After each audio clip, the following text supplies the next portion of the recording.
రాష్ట్రంలో ఉన్నటువంటి యువతకు ఉద్యోగ అవకాశాలు లేకుండా చేయడమే కాకుండా వాళ్ళకు చదువుకోవడానికి కూడా అవకాశాలు లేకుండా చేస్తున్నారు.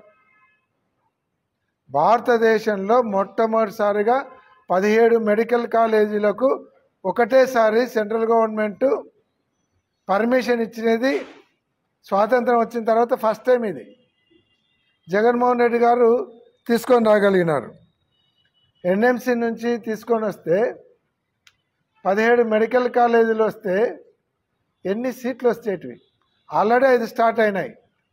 5 దానిలకు 750 మందికి ఆల్రెడీ సీట్లు వచ్చి చదువుతున్నారు. ఇంకొక 7 కాలేజీలు రెడీగా ఉన్నాయి స్టార్ట్ చేయడానికి. 1050 మందికి కొత్తగా మెడికల్ కాలేజ్ సీట్లు వస్తాయి. ఇంకొక 4 తయారు కావడానికి సిద్ధంగా ఉన్నాయి. అవి కనుక తయారైనాయంటే అవే 600 వస్తాయి.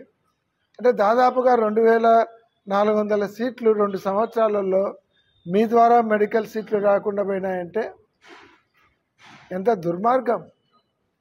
పులివెందుల కాలేజీకి 50 సీట్లు ఇస్తామని నేషనల్ మెడికల్ కౌన్సిల్ వాళ్ళు లెటర్ పెడితే మాకు వద్దని రాస్తాడా? ఎవడన్నా బుద్ధి ఉండేటోడు మాకు మెడికల్ సీట్లు వద్దని రాస్తాడా? ఈరోజు మీరు చేసే నిర్వాహకం వల్ల ఈరోజు 2450 సీట్లు 2 సంవత్సరాలలో పోయినాయి.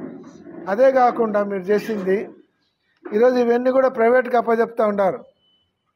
అంటే దాదాపుగా 75-80% బిల్డింగుల మీద ఇన్వెస్ట్ చేసింది గవర్నమెంట్. స్థలాలు గవర్నమెంట్వి. ఆ 20% 25% ఖర్చు పెడితే మెడికల్ కాలేజీలన్నీ గవర్నమెంట్ నడపచ్చు. దానిలో తీసుకుపోయి ప్రైవేటుకు ఇస్తున్నారు. అది మీ వాళ్లకు, మీ కోటరీలో ఉండే వాళ్లకు, మీ వాళ్లకు పీపీపీ పద్ధతులు ఇచ్చి వాళ్ళతో లోపాయికారి ఒప్పందం చేసుకుంటా తద్వారా మీ కూటమి బాగుపడడానికి. ఇదెంత దుర్మార్గం. ఒక మెడికల్ కాలేజ్ వచ్చిందంటే ఆడ కాలేజీలకు మెడికల్ సీట్లే కాదు వచ్చేది, కాలేజీలకు అనుబంధంగా ఒక హాస్పిటల్ వస్తుంది. ఆ హాస్పిటల్ వచ్చినప్పుడు అక్కడ పీజీ స్టూడెంట్లు వస్తారు. ఆ ప్రాంతంలో ఉన్నటువంటి వాళ్ళందరికీ జిల్లా స్థాయి హాస్పిటల్ వచ్చినప్పుడు వైద్య సౌకర్యాలు కానీ వాళ్ళకి అన్ని రకాలుగా ఉపయోగకరంగా ఉంటుంది. అటువంటివన్నీ కూడా బిల్డింగులన్నీ తయారైన తర్వాత మీరు ఈరోజు మెడికల్ కాలేజీలను ప్రైవేట్ పరం చేసి ఈరోజు సెంట్రల్ గవర్నమెంట్ నుంచి సీట్లు తీసుకురాకుండా మెడికల్ డాక్టర్లు కావాలనేటువంటి వాళ్ళ ఆశల మీద నీళ్లు చల్లుతూ ఉన్నారు. వాళ్ళ భవిష్యత్తును అంధకారం చేస్తూ ఉన్నారు. ఈరోజు ఓసీలకు 600 మార్కులు వచ్చినా కూడా వాళ్ళకి సీట్ వచ్చే పరిస్థితి లేదు. బీసీలకు 500 మార్కులు వచ్చినా సీట్ వచ్చే పరిస్థితి లేదు. ఇది అవే గనక మొత్తం మెడికల్ కాలేజీలన్నీ ఆంధ్ర రాష్ట్రంలో 17 మెడికల్ కాలేజీలు స్టార్ట్ అయినాయంటే 350-400 మార్కులు వచ్చినా మన రాష్ట్ర విద్యార్థులకు డాక్టర్లు అయ్యేదానికి అవకాశం ఉంటుంది. ఈరోజు అవకాశాన్ని చేతిలో పోగొట్టినారు.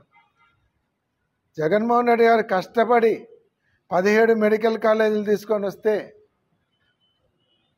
దానిలను మీ స్వార్థం కోసం ప్రైవేటు పరం చేయడానికి మెడికల్ కాలేజ్ డాక్టర్లు చదవాలనుకునే వాళ్ళ భవిష్యత్తును నాశనం లేపినారు.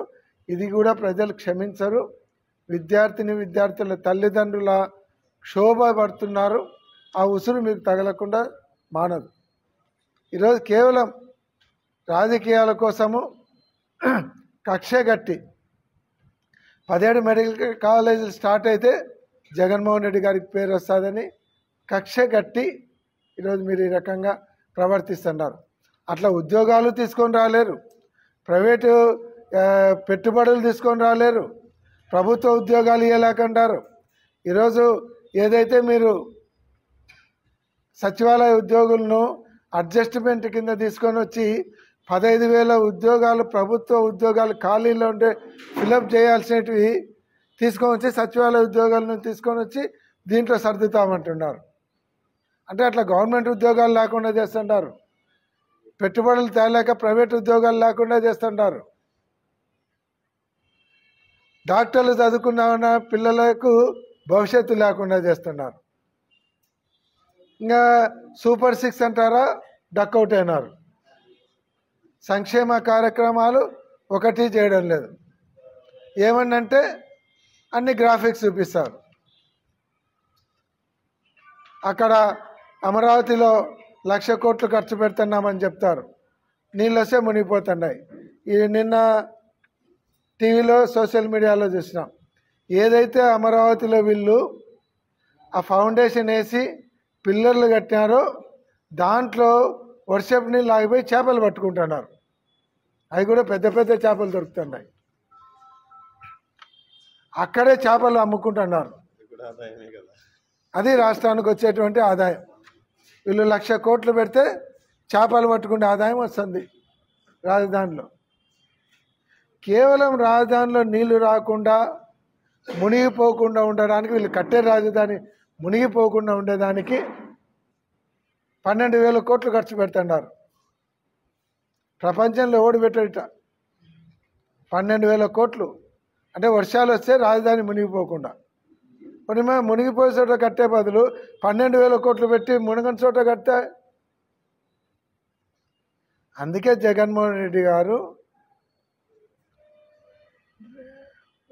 అన్ని ప్రాంతాలు కూడా డెవలప్ కావాలని వివిధ ప్రాంతాలలో రాజధాని పెట్టడానికి 3 రాజధానులు సిస్టమ్ తెస్తే మీరు మళ్ళీ తీసుకుపోయి అక్కడనే పెట్టినారు, అక్కడనే డెవలప్ చేస్తున్నారు. ఒక్కొక్క స్క్వేర్ ఫీట్కు 15,000 రూపాయలు ఖర్చు పెడుతున్నారు. అంటే మీ ఇష్టం వచ్చినట్టు చేస్తున్నారు. కానీ మళ్ళా ఎలక్షన్లు దగ్గరకు వస్తాయి, ప్రజలు బుద్ధి చెప్పే రోజులు కూడా దగ్గర ఉన్నాయనేటువంటి విషయాన్ని గుర్తుపెట్టుకోవాలి.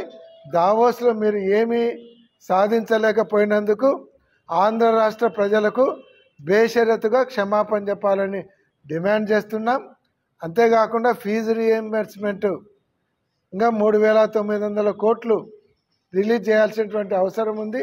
దాన్ని వెంటనే రిలీజ్ చేయాలని, దాన్ని రిలీజ్ చేసేదానికి ఒత్తిడి తీసుకొని వచ్చేదానికి ఈ ఫిబ్రవరి నెల 5వ తారీఖున దాని మీద విద్యార్థులతో కలిపి ర్యాలీ నిర్వహించి కలెక్టర్ ఆఫీస్ పోయి కలెక్టర్ గారికి రిప్రజెంటేషన్ ఇచ్చి ప్రభుత్వం మీద ఒత్తిడి తెచ్చేదానికి వైఎస్ఆర్ కాంగ్రెస్ పార్టీ జిల్లాలో ఉండేటువంటి నాయకులందరూ, ఎమ్మెల్యేలు అయితేనేమి, ఎక్స్ఎమ్మెల్యేలు, ఇన్ఛార్జీలు, మేయర్లు, మున్సిపల్ చైర్మన్లు అందరూ కూడా దాంట్లో పాల్గొని విజయవంతం చేయాలని కూడా కోరుకుంటూ 5వ తేదీ లోపల మీరు ఏదైతే ఫీజు రీయింబర్స్మెంట్ బకాయిలు మొత్తం విడుదల చేయకుంటే ప్రభుత్వం మీద విద్యార్థులతో కలిపి పోరాటం మళ్ళీ 5వ తారీఖు నుంచి మొదలవుతుందని తెలియజేస్తా ఉన్నాం.